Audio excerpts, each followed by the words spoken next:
Was Jesus a real person? Well, we have many trustworthy sources that tell us so. Firstly, the written sources attest to his existence. We have 27 books that call him a real person in the Bible. At least 7 of those are considered authentic by scholars, the 7 Pauline letters,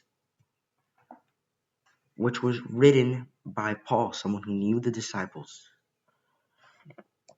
Then we also have Gnostic or heretical texts, 52 of those discovered in Nag Hammadi, Egypt, that attest to his existence. We also have non-Christian but religious works that attest to his existence, like the Quran, the Ante-Nicene writings, which were written by those who knew the disciples and early Christians. About 65 authors wrote about Jesus before the 325 Council of Nicaea. The Talmud also mentions Jesus. And then we also have the most reliable works that attest to Jesus' existence. The most reliable that is in, according to scholars, which include Tacitus and Josephus, which are the 2 most reliable ones we have. Josephus was a Jewish historian, which gives us information on Jesus.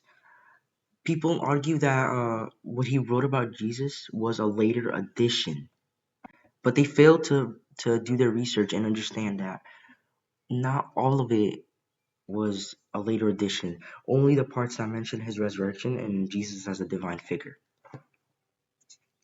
We also have Tacitus, who was born 56 AD and died in 120 AD. He had access to Roman records and he was trustworthy. He was a secular historian, and he gives us information that can pinpoint Christ's death from 26 to 36 AD.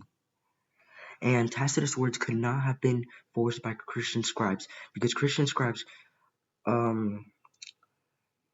we know that they transcribed nearly all Greek and Latin literature. They transcribed and preserved the references to Greek and Roman gods and other anti-Christian ideas.